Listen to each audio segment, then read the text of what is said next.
अस्सलाम वालेकुम दोस्तों, कैसे हो आप सब। मैं हूँ चौधरी फैसल महमूद और इस वक्त अमेरिका की रियासत न्यूयॉर्क में मौजूद हूँ। नाज़रीन, मैं यहाँ पे एज ए इंटरनेशनल स्टूडेंट अपनी स्टडीज़ कर रहा हूँ और मेरी इन वीडियोस को बनाने का मकसद ये है कि मैं यहाँ की डेली रूटीन में जो भी चीज़ें स्टडी से रेलिवेंट या फिर डेली रूटीन में जो कुछ ऑब्ज़र्व करता हूँ, एक्सपीरियंस करता हूँ, वो आप तक पहुँचाऊँ ताकि आप भी उससे मुस्तफ़ीद हो सकें। तो आज इस टॉपिक पे ऊपर बात हम करेंगे वो ये है कि मेरा खुद के तकरीबन 8 से 9 माह हो चुके हैं स्टडीज़ करते हुए, 2 सेमेस्टर मेरे कंप्लीट हो गए। और जो चीज़ें यहाँ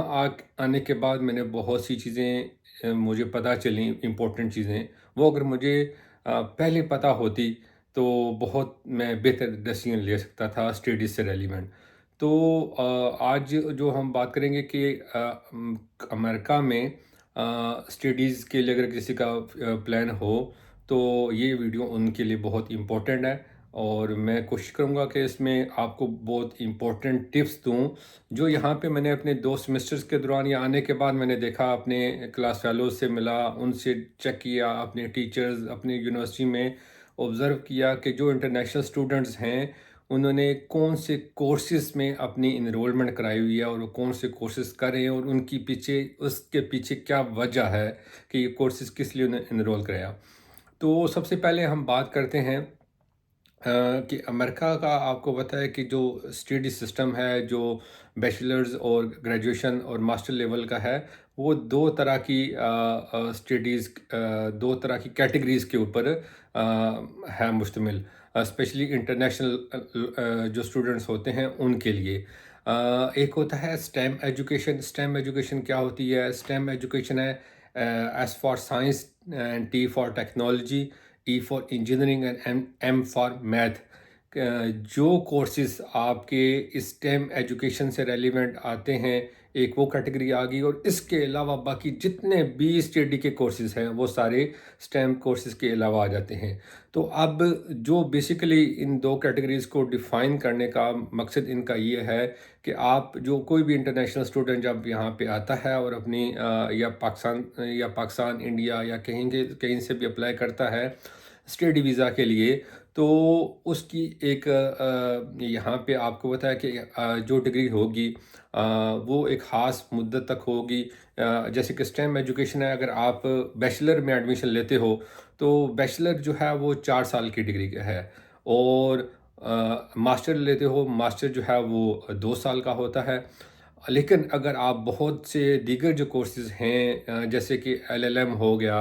या दीगर कोई भी लैंग्वेज कोर्स हो गया, वो 1 साल का कोर्स है, वो 10 माह का कोर्स है। तो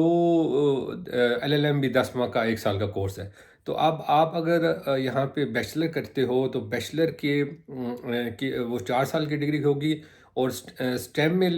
लेते हो तो आपको उसके ऊपर जो है वो 1 साल का ओपीटी जो मिलता है, जो ऑप्शनल प्रैक्टिकल ट्रेनिंग होती है, यानी कि आप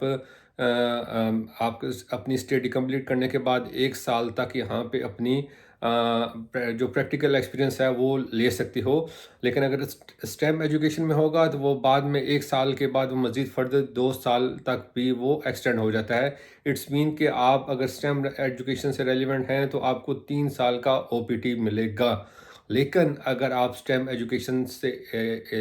अलावा कोई और प्रोग्राम करते हो तो उसमें सिर्फ़ और सिर्फ़ आपको 1 साल का आपको ओपीटी मिलेगा। और अगर आपका प्लान है यहाँ पे कि आपने यहाँ पे ही फ्यूचर में जॉब्स करनी है और यहाँ पे आपने आगे फर्दर जो वर्क वीज़ा होता है जिसको H2B वीज़ा कहते हैं, लेबर वीज़ा यानी कि और अगर आपने उसकी तरफ जाना है तो यहाँ पे आपको मैं बताता चलूँ कि वर्क वीज़ा जो है अगर आपने स्टडी पाथ के थ्रू अगर लेना है तो आप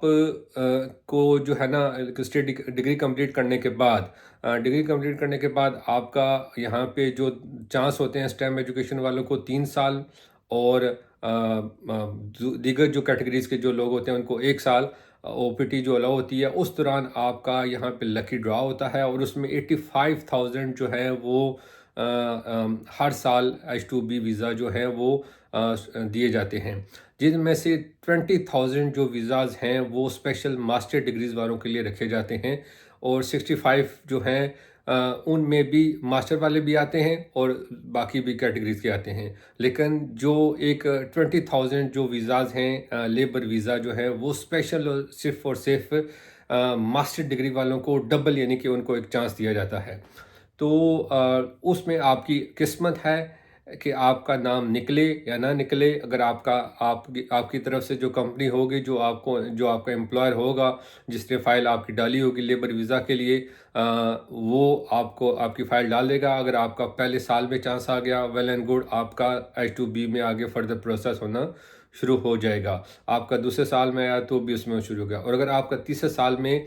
बी नहीं आया तो फिर फर्दर ये है कि आप जो है आपको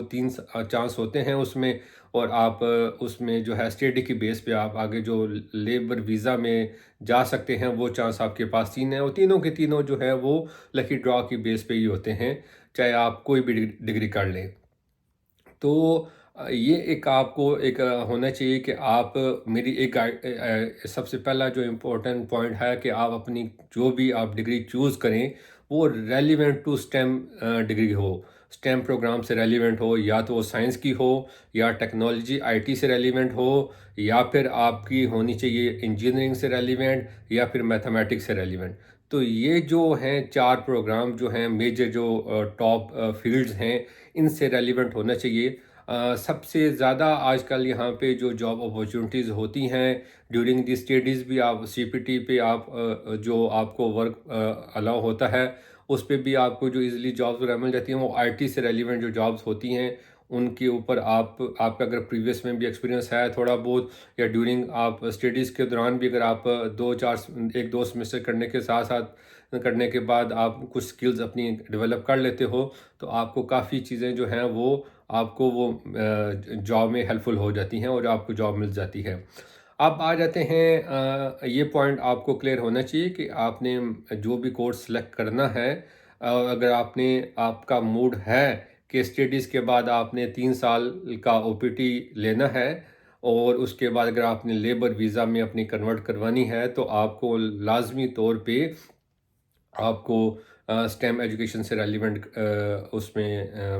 इनरोलमेंट करवाना चाहिए। अब दूसरा पॉइंट जो बहुत इम्पोर्टेंट पॉइंट है वो ये है कि मैंने ऑब्ज़र्व किया है यहाँ पे जो लोग वहाँ पे हाई सेकेंडरी एजुकेशन करने के बाद यानी कि आईकॉम एफएससी वगैरह, इसके बाद जो आगे बैचलर के लिए जो आ जाते हैं, जो 4 साल की डिग्री के लिए आते हैं और या फिर 2 साल के लिए आते हैं, उसमें क्या फ़ायदा है अगर आप मास्टर के लिए आएँ या फिर बैचलर के लिए आएँ। अब अगर आप बैचलर के लिए आते हैं तो आपको ये पता है कि बैचलर में क्योंकि वो 4 साल की डिग्री है और उसमें कोर्सेज आपको डिटेल में पढ़ने पड़ते हैं। आपका जो एक सेमेस्टर भी जो है वो उसमें मिनिमम जो क्रेडिट आवर्स हैं वो तकरीबन 12 से 12 से 15 क्रेडिट आवर्स होंगे, और अगर आप मास्टर्स के लिए आते हैं तो मास्टर के लिए 6 क्रेडिट आवर्स तक भी आपके एज ए फुल टाइम जो स्टूडेंट होते हैं वो, यानी कि 2 कोर्सेज आपके एक जो कोर्स होता है वो 3 क्रेडिट आवर्स का होता है। तो मास्टर में आपको 2 कोर्सेज आपको 2 सब्जेक्ट आपको एक सेमेस्टर में पढ़ने पड़ेंगे, और अगर आपको बैचलर जो है आप उसमें एडमिशन लेते हो 4 साल डिग्री के लिए तो उसमें आपके 4 से 5 कोर्सेज आपको एक सेमेस्टर में पढ़ने पड़ेंगे।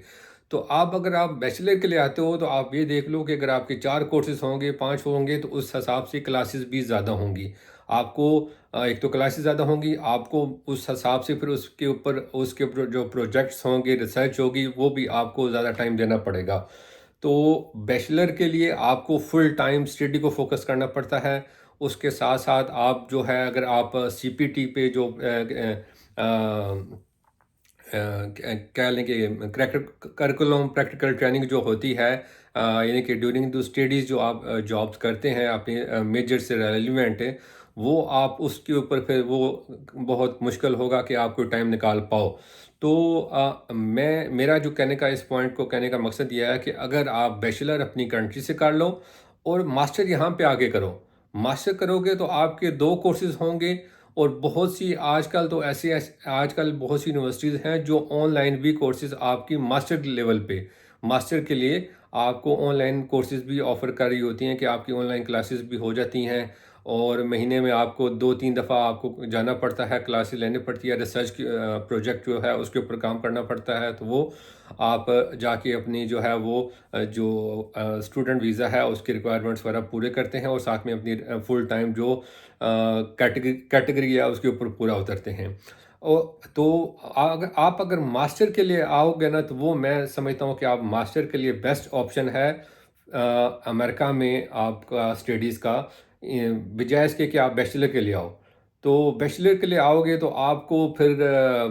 जो बाकी जो लाइफ है वो आप इंजॉय नहीं कर पाओगे। तो फिर आपके लिए वो फुल टाइम स्टडीज़ के लिए होगा फोकस, और आपके लिए स्टडीज़ ही उसको फोकस करना पड़ेगा। उसके अलावा अगर आप चाहते हो कि थोड़ा चिल आउट किया जाए, थोड़ा सा टाइम मिला जाए, या आप साथ में सीपीटी के ऊपर भी जॉब करना चाहो, तो वो आपके लिए थोड़ा टफ हो जाएगा, क्योंकि आपको पता है यहाँ पे ये है कि हर कोर्स का फिर फाइनल प्रोजेक्ट होता है, उसके रिसर्च थीसिस होते हैं, रिसर्च रिपोर्ट बनानी पड़ती है।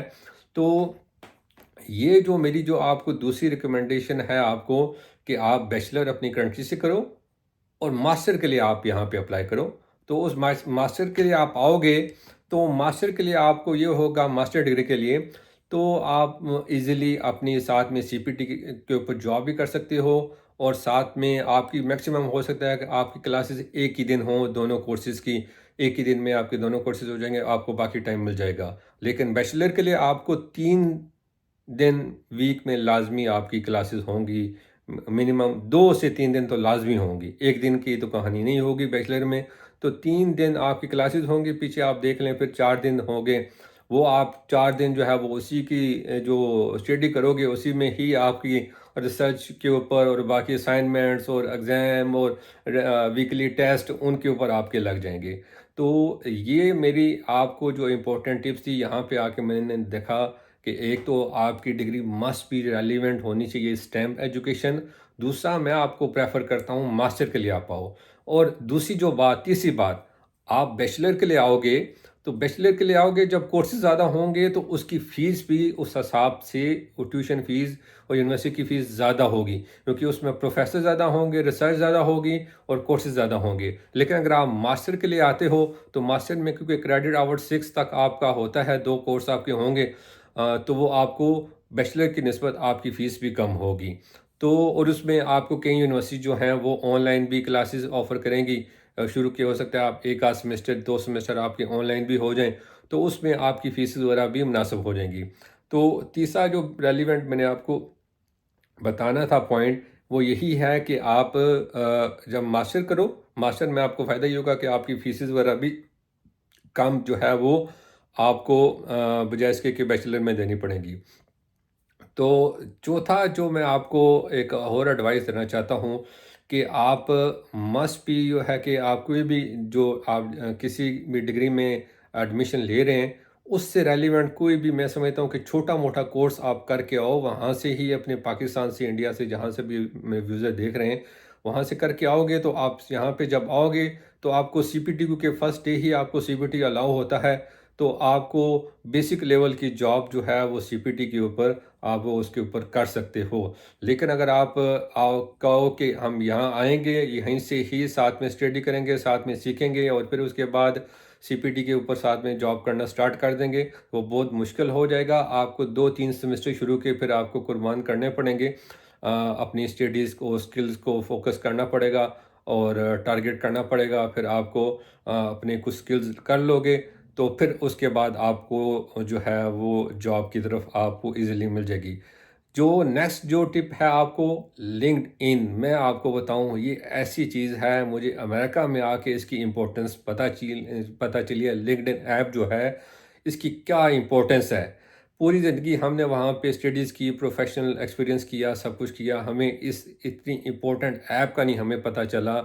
जितनी यहाँ पे आके मैंने देखा। यहाँ पे सबसे ज़्यादा जो डिमांड है ना, जॉब्स आपको अगर मिलती हैं वो लिंक्डइन के थ्रू मिलती हैं। तो मेरी आपसे ये रिक्वेस्ट है कि आप अपना लाजमी तौर पे लिंक्डइन पे शुरू से ही ऐप अपनी अकाउंट बनाएं,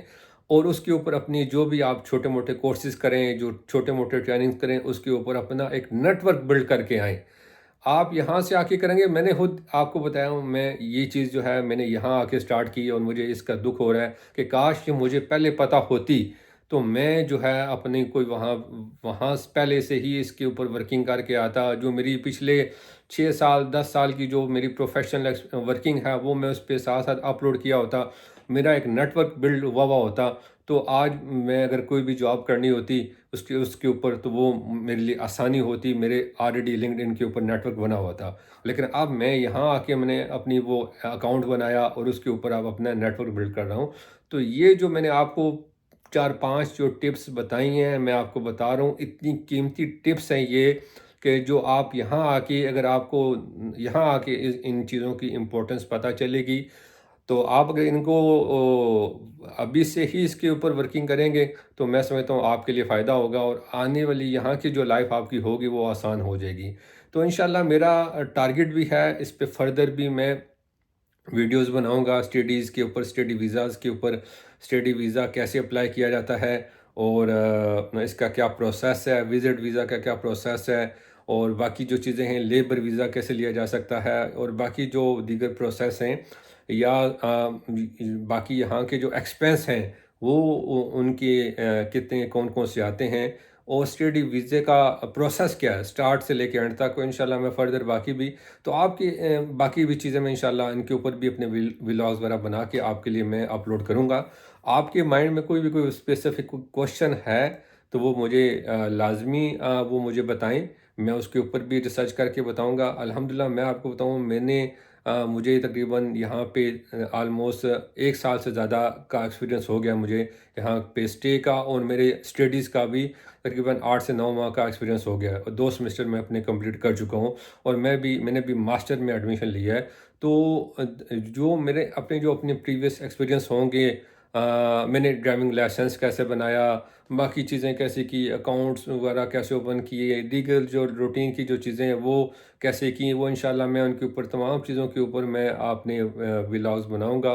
और आपको अपलोड करूँगा। लेकिन आपके माइंड में कोई स्पेसिफिक क्वेश्चन है तो वो कमेंट्स बॉक्स के ऊपर लिखें, तो मैं उसका जवाब भी दूँगा। मेरी आपसे रिक्वेस्ट है कि मेरे इस चैनल को सब्सक्राइब करें और बेल आइकन को भी प्रेस करें, ताकि जो फ्यूचर की जो वीडियो होंगी वो आपको मिल जाएंगी, और आपके लिए इन्फॉर्मेटिव जो मटेरियल है वो आपको आसानी से मिल सकेगा।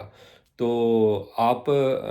मुझे इजाज़त दें, और इंशाल्लाह नेक्स्ट वीडियो में मिलेंगे किसी नए टॉपिक के साथ। अल्लाह हाफिज़, थैंक यू, अस्सलाम वालेकुम।